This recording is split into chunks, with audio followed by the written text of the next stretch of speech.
My mission with this axolotl rescue is simple. I'm here to help axolotls in need and overwhelmed people who can't take care of them. I am not here to serve as a swap system for people to just replace inconvenient specimens. Recently, somebody contacted me about surrendering an axolotl to me who hasn't been eating for about a week. Upon review, she was perfectly healthy, just gravid and going through a common seasonal hunger strike.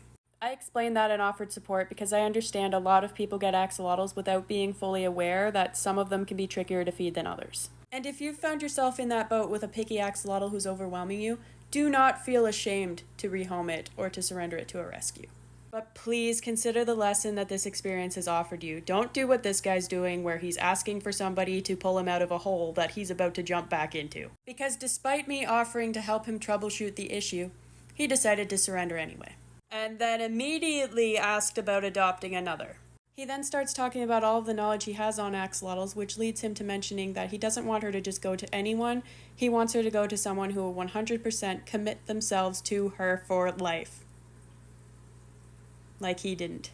I declined, and I would like to make it clear why, since he's decided to slander me online over this now. Most rescues, including mine, have a rule that we will not adopt to people if they've surrendered to us. And if we know that you're going to go shopping for another animal immediately after surrendering yours to us, I think it's pretty fair for us to refuse the surrender. This guy didn't want help for a sick axolotl. He wanted a guilt-free trade-in.